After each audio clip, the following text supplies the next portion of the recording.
Hello. आज का हमारा टॉपिक है कंपनी लॉ का। कंपनी क्या होती है? Company is an artificial person created by law having separate entity with perpetual succession and common seal. Company एक आर्टिफिशियल पर्सन है जो कि एक इनकॉर्पोरेटेड बॉडी है जिसको बनाया गया है, जिसका रजिस्ट्रेशन किया गया है। वो अपनी मोहर रखती है, हर जगह अपने बिहाफ पे मोहर लगाती है। परपीचुअल सक्सेशन होता है, जब तक आप उसको वाइंड अप नहीं करेंगे तब तक वो ख़त्म नहीं होने की। लॉ के द्वारा उसे क्रिएटेड किया गया है, उसको जो है इनकॉर्पोरेट किया गया है अंडर कंपनीज एक्ट 1956। उसकी सेपरेट एंटिटी होती है। कंपनी और कंपनी के मेंबर्स दोनों अलग अलग होते हैं। परपीचुअल सक्सेशन है, वो आजीवन चलती रहती है जब तक आप उसे खुद से बंद नहीं करेंगे। एंड कॉमन सील, एक अपनी मोहर होती है जो अपने बिहाफ पर वो साइन के तौर पे उसे यूज़ करती है। फीचर्स क्या हैं? फीचर्स हैं incorporated association.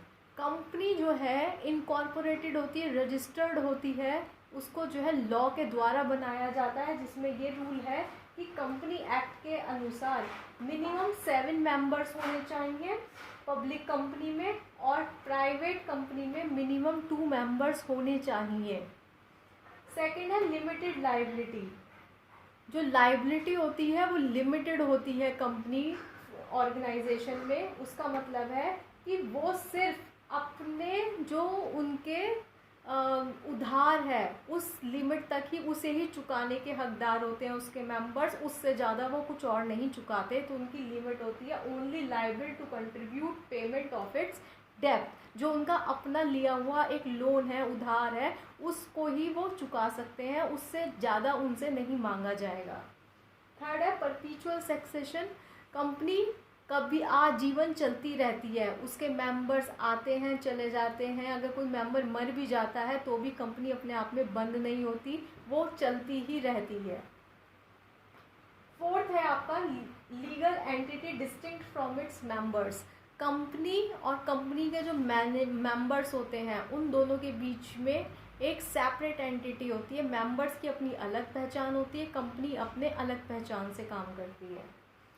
Common seal, company जो है खुद आर्टिफिशियल पर्सन है, वो अपने आप साइन तो कर नहीं सकती, अपना दिमाग इस्तेमाल नहीं कर सकती, इसलिए हर कागजात पर उसका सिग्नेचर की जगह उसके कॉमन सील जो होती है, एक मोहर जो होती है, उसका उपयोग किया जाता है। ट्रांसफरेबिलिटी ऑफ शेयर्स, कंपनी में शेयर्स को ट्रांसफ़र इजीली किया जा सकता है, अलाउड है। आर्टिफिशियल पर्सन, कंपनी का अपना दिमाग नहीं होती, अपने हाथ पैर नहीं होते, अपना शरीर नहीं होता, आप उसको देख नहीं सकते, वो एक आर्टिफिशियल पर्सन है, लेकिन आप उसको महसूस कर सकते हैं। आप हर काम कंपनी के नाम पे करते हैं। एक इम्पॉर्टेंट टॉपिक है लिफ्टिंग द कॉर्पोरेट वेल। ऐसे कौन से केसेस हैं जिसमें कि कॉर्पोरेट वेल, कंपनी और कंपनी के मेंबर्स के बीच में जो सेपरेट एंटिटी है उसके ऊपर से पर्दा हटा दिया जाता है। कॉर्पोरेट वेल का मतलब है separate legal entity of a company. जो कंपनी होती है, हमने उसमें बताया कि उसके जो मेंबर्स होते हैं वो सेपरेट है और जो कंपनी का नाम चलता है वो सेपरेट है। तो ये दोनों चीज़ें अलग अलग होती हैं। तो अगर कोई फ्रॉड हो जाता है कंपनी में तो उस फ्रॉड को पकड़ने के लिए कौन लायबल होगा, किसको पकड़ा जाता है, तो उस केस में इसको टर्म दिया गया है lifting the corporate veil. Separate legal entity of a company तो है, लेकिन the facet of corporate personality might have to be removed to identify person who are really guilty of fraud. It is called lifting the corporate veil. जब company के अंदर कोई fraud पाया गया तो उसके अंदर कंपनी और कंपनी के मेंबर्स को सेपरेट ना माना जाए, कंपनी के सब मेंबर्स को हटा दिया जाता है, ये पहचान करने के लिए कि सब एक ही है, कंपनी भी एक है, उसके मेंबर्स भी एक है। आखिर वो व्यक्ति कौन है जिसने कि ये फ्रॉड किया है, जिससे कि उसे पकड़ा जा सके, फ्रॉड को रिमूव किया जा सके और गिल्टी पर्सन को पनिश्ड किया जा सके। इस पूरे प्रोसेस को कहते हैं लिफ्टिंग द कॉर्पोरेट वेल। वो कौन कौन से केसेस होते हैं उनको हमने दो पार्ट में डिवाइड किया गया है, अंडर द स्टैट्यूटरी प्रोविज़न और under the judicial interpretation. Court जो होती है अधिकतर हर मामलों में इंटरफेयर नहीं करती, लेकिन जब ये कॉर्पोरेट वेल वाला केस आ जाता है तो उसमें कुछ स्टैट्यूटरी प्रोविज़न है, कुछ कंपलसरी प्रोविज़न्स हैं। वो क्या क्या है कि जब ये कॉर्पोरेट वेल लागू होता है, number of members below provision, अगर किसी कंपनी के मेंबर्स, पब्लिक कंपनी में मिनिमम 7 मेंबर्स चाहिए ही और इससे कम मेंबर्स काम कर रहे हैं, और प्राइवेट कंपनी में 2 मेंबर्स चाहिए ही हमें कंपलसरी और 2 से कम मेंबर काम कर रहे हैं, तो उनकी जो सेपरेट लीगल एंटिटी है वो नहीं मानी जाती। Second, miss representation in prospectus, अगर कंपनी के प्रोस्पेक्टस में कुछ मिस रिप्रेजेंटेशन कर दिया, आपको दिखाना कुछ था और आपने जो है कुछ बातें छुपा ली, आपने वो नहीं दिखाया, मिस रिप्रेजेंट कर रहे हैं आप, तो जितने भी कंपनी के डायरेक्टर्स हैं, प्रमोटर्स हैं, या जो भी कोई अथॉरिटी है जो कि रिस्पॉन्सिबल है, जो प्रोस्पेक्टस को इशू करता है, उन लोगों को जो है सज़ा मिलेगी। थर्ड है miss description of name of the company, अगर कंपनी का नाम और कंपनी का पता आपने सही तरीके से ओपन नहीं कर रखा और इस फ्रॉड से आपने कंपनी कुछ ट्रेडिंग कर रही है, कुछ डीलिंग्स कर रही है, तो उस केस में भी सभी प्रमोटर्स और सभी डायरेक्टर्स और सभी मेंबर्स जो कि रिकॉग्नाइज्ड होते हैं उस फ्रॉड के, फ्रॉडुलेंट एक्टिविटीज़ के, तो उनको पनिश किया जाएगा। होल्डिंग एंड सब्सिडरी कंपनी, दो तरीके की कंपनी होती है। जो होल्डिंग कंपनी होती है उन्हें अपना कंसोलिडेटेड फाइनेंशियल स्टेटमेंट बनाना पड़ता है, अपना तो बनाना ही है, साथ ही साथ उन्हें जो है अपनी सब्सिडरी कंपनी का भी बनाना होता है, और ये दोनों स्टेटमेंट होल्डिंग कंपनी का अपना और सब्सिडरी कंपनी के भी सारे ईच एंड एवरी स्टेटमेंट वो जो बनाती है उसको AGM एनुअल जर्नल मीटिंग में पेश करना पड़ता है। अगर वो ये काम नहीं कर रही है, फेल हो जाती है ये काम करने के लिए, तो सेपरेट लीगल एंटिटी नहीं माना जाता, वो सभी उसके लिए रिस्पॉन्सिबल हो जाते हैं। Next comes liability under other status, और भी कुछ केसेस हैं जिसके अंदर ये कॉर्पोरेट वेल लीगल तरीके से लागू होता है, जैसे लायबिलिटी अंडर अदर स्टेटस, जैसे आपका non maintenance of proper book of accounts, आप बुक ऑफ अकाउंट्स को प्रॉपर ऑडिटिंग ही नहीं कर रहे हैं, उसकी वाउचिंग ही नहीं कर रहे हैं, आपने पूरे एंट्रीज सही तरीके से पोस्ट ही नहीं करी है, अकाउंट ही आपने अकाउंट बुक पूरी तरीके से नहीं मेंटेन कर रखी है, एक पर्टिकुलर फॉर्मेट को आप फॉलो नहीं कर रहे हैं। Second, default in holding AGM meeting, आपको हर साल हर 6ठे महीने एक मीटिंग करनी चाहिए, और आप जो है ये एनुअल जर्नल मीटिंग भी टाइम टू टाइम नहीं अरेंज कर रहे हैं आप। तो इसमें थर्ड केस है default in filing the returns, आपने एनुअल रिटर्न्स जो फाइल करती है कंपनी वो भी रिटर्न्स फाइल नहीं करे हैं।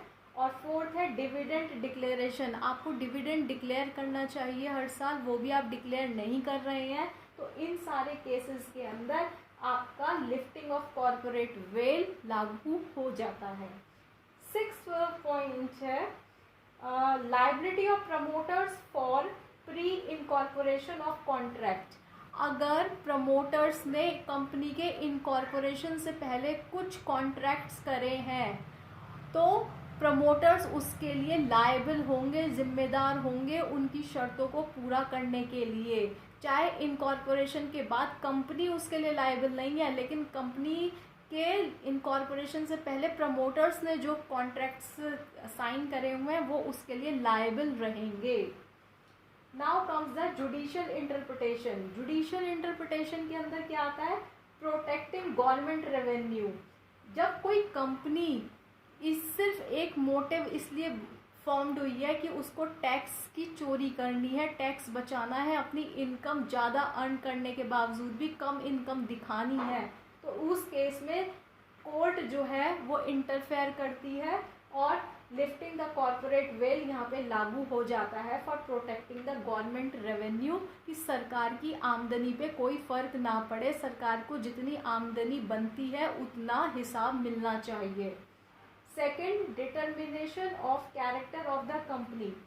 देखिए, company is manage by person living in the enemy country.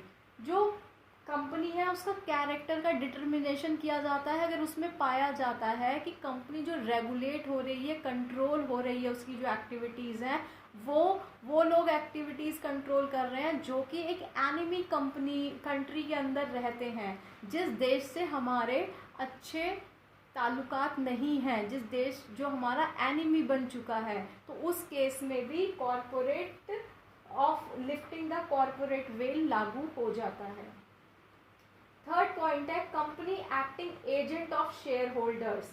कभी कभी कंपनी जो है शेयर होल्डर्स की एजेंट के पे काम करती है, वो होल्डिंग कंपनी के एजेंट बन जाती है और होल्डिंग कंपनी जो सब्सिडरी कंपनी है वो पेरेंट कंपनी के लिए एक तरीके से एजेंट बन जाती है। तो इस केस के अंदर भी जुडिशियल इंटरप्रिटेशन लागू होती है और कॉर्पोरेट वेल लागू हो जाता है कि इनकी कोई सेपरेट लीगल एंटिटी नहीं है, कंपनी या कंपनी के मेंबर्स सभी लोग एक साथ इस फ्रॉडुलेंट एक्टिविटीज़ को रिमूव करें और जो गिल्टी पाया गया है उसको पनिश्ड किया जाता है। फोर्थ है अवॉइडेंस ऑफ वेलफेयर लॉ। कुछ हमारे लेजिस्लेशन में लिखा हुआ है कि हमें कुछ वेलफेयर एक्टिविटीज़ करनी पड़ती है, कुछ एक्ट फॉर्म्स करे गए हैं, अगर उन एक्ट की अनदेखी करी जाती है, उनको फॉलो नहीं किया जाता तो भी कॉर्पोरेट वेल लागू हो जाता है। जैसे कि पेमेंट ऑफ बोनस एक्ट है, पेमेंट ऑफ ग्रेच्युटी एक्ट है। तो इस तरीके से आप जो है कॉर्पोरेट को बचा सकते हैं भारी नुकसान से और उसकी बिगड़ती हुई रेपुटेशन से। Thank you, that's all for today.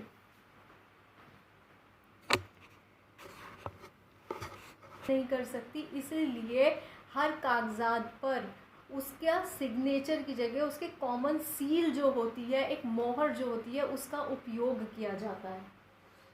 Transferability of shares.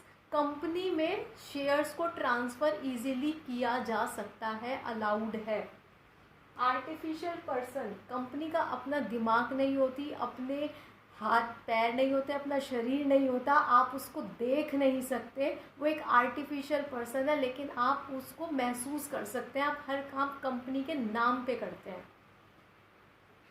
एक इम्पॉर्टेंट टॉपिक है lifting the corporate well.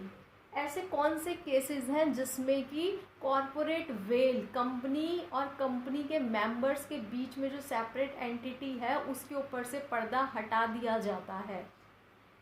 Corporate veil का मतलब है separate legal entity of a company. जो कंपनी होती है, हमने उसमें बताया कि उसके जो मेंबर्स होते हैं वो सेपरेट है और जो कंपनी का नाम चलता है वो सेपरेट है। तो ये दोनों चीज़ें अलग अलग होती हैं। तो अगर कोई फ्रॉड हो जाता है कंपनी में, तो उस फ्रॉड को पकड़ने के लिए कौन लायबल होगा, किसको पकड़ा जाता है, तो उस केस में इसको टर्म दिया गया है lifting the corporate veil. Separate legal entity of a company तो है, लेकिन the facet of corporate personality might have to be removed to identify person who are really guilty of fraud. It is called lifting the corporate veil. जब company के अंदर कोई fraud पाया गया तो उसके अंदर कंपनी और कंपनी के मेंबर्स को सेपरेट ना माना जाए, कंपनी के सब मेंबर्स को हटा दिया जाता है, ये पहचान करने के लिए कि सब एक ही है, कंपनी भी एक है, उसके मेंबर्स भी एक है। आखिर वो व्यक्ति कौन है जिसने कि ये फ्रॉड किया है, जिससे कि उसे पकड़ा जा सके, फ्रॉड को रिमूव किया जा सके और गिल्टी पर्सन को पनिश्ड किया जा सके।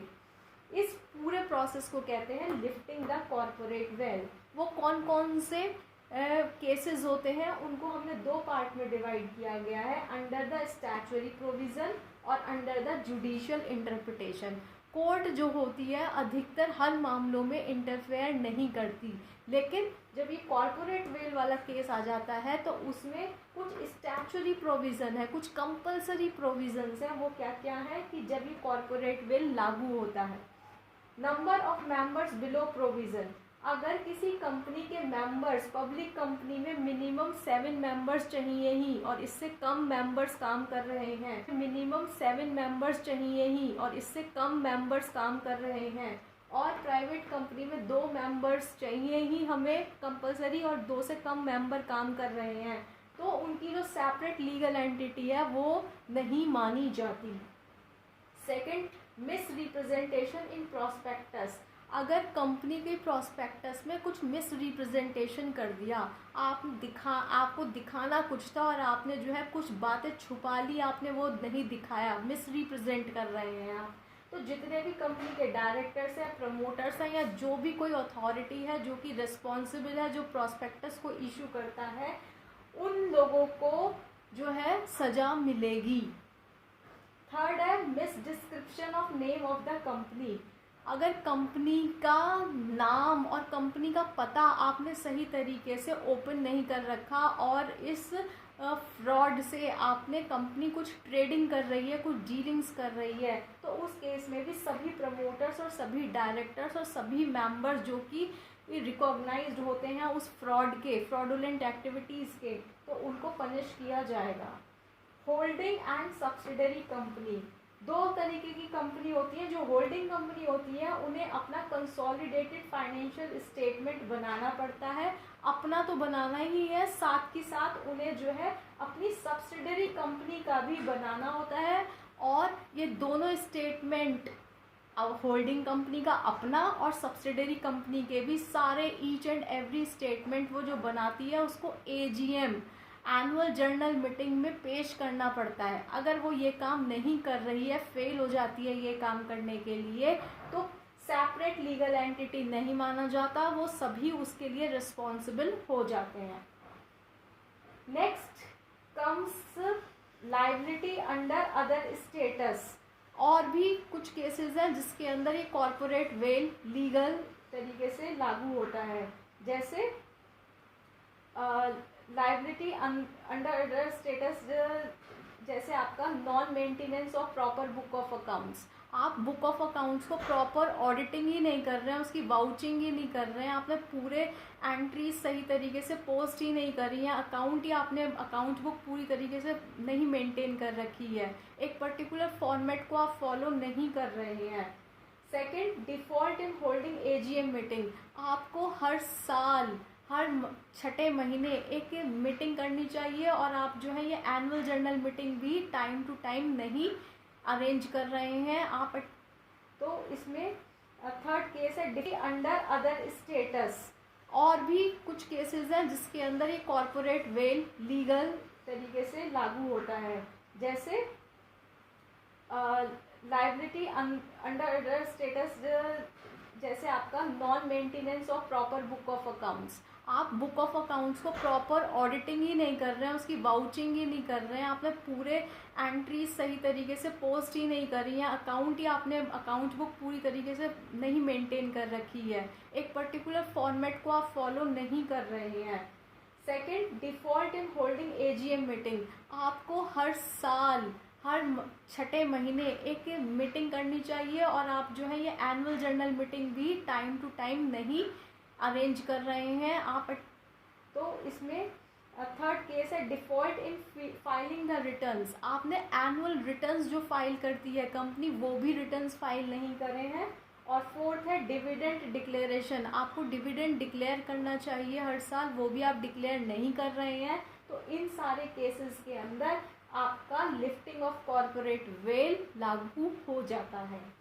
6th पॉइंट है liability of promoters for pre incorporation of contract. अगर प्रमोटर्स ने कंपनी के इनकॉर्पोरेशन से पहले कुछ कॉन्ट्रैक्ट्स करे हैं तो प्रमोटर्स उसके लिए लायबल होंगे, जिम्मेदार होंगे उनकी शर्तों को पूरा करने के लिए। चाहे इनकॉर्पोरेशन के बाद कंपनी उसके लिए लायबल नहीं है, लेकिन कंपनी के इनकॉर्पोरेशन से पहले प्रमोटर्स ने जो कॉन्ट्रैक्ट्स साइन करे हुए हैं वो उसके लिए लायबल रहेंगे।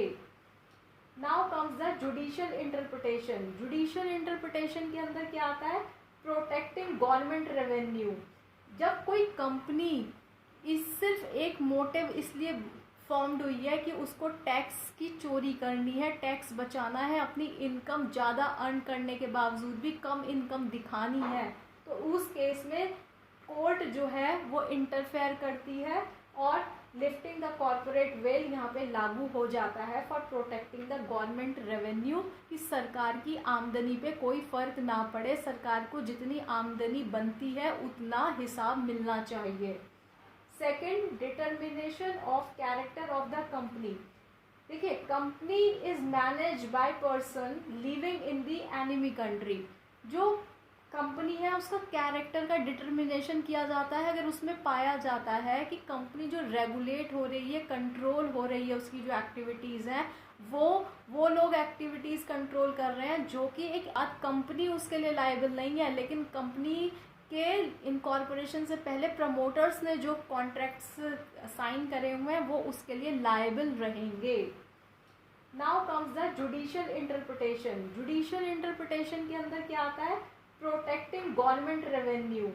जब कोई कंपनी सिर्फ एक मोटिव इसलिए फॉर्म्ड हुई है कि उसको टैक्स की चोरी करनी है, टैक्स बचाना है, अपनी इनकम ज़्यादा अर्न करने के बावजूद भी कम इनकम दिखानी है, तो उस केस में कोर्ट जो है वो इंटरफेयर करती है और लिफ्टिंग द कॉर्पोरेट वेल यहाँ पे लागू हो जाता है for protecting the government revenue, कि सरकार की आमदनी पे कोई फ़र्क ना पड़े, सरकार को जितनी आमदनी बनती है उतना हिसाब मिलना चाहिए। Second, determination of character of the company. देखिए, company is manage by person living in the enemy country.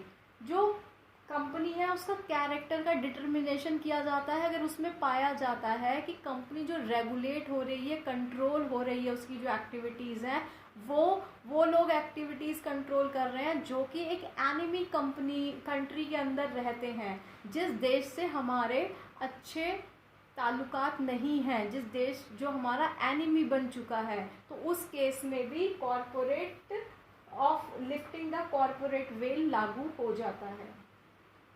Third point है company acting agent of share holders. कभी कभी कंपनी जो है शेयर होल्डर्स की एजेंट के पे काम करती है, वो होल्डिंग कंपनी के एजेंट बन जाती है और होल्डिंग कंपनी जो सब्सिडरी कंपनी है वो पेरेंट कंपनी के लिए एक तरीके से एजेंट बन जाती हैं। तो इस केस के अंदर भी जुडिशियल इंटरप्रिटेशन लागू होती है और कॉर्पोरेट वेल लागू हो जाता है कि इनकी कोई सेपरेट लीगल एंटिटी नहीं है, कंपनी या कंपनी के मेंबर सभी लोग एक साथ इस फ्रॉडुलेंट एक्टिविटीज़ को रिमूव करें और जो गिल्टी पाया गया है उसको पनिश्ड किया जाता है। फोर्थ है अवॉइडेंस ऑफ वेलफेयर लॉ। कुछ हमारे लेजिस्लेशन में लिखा हुआ है कि हमें कुछ वेलफेयर एक्टिविटीज़ करनी पड़ती है, कुछ एक्ट फॉर्म्स करे गए हैं, अगर उन एक्ट की अनदेखी करी जाती है, उनको फॉलो नहीं किया जाता, तो भी कॉर्पोरेट वेल लागू हो जाता है, जैसे कि पेमेंट ऑफ बोनस एक्ट है, पेमेंट ऑफ ग्रेच्युटी एक्ट है। तो इस तरीके से आप जो है कॉर्पोरेट को बचा सकते हैं भारी नुकसान से और उसकी बिगड़ती हुई रेपुटेशन से। Thank you, that's all for today.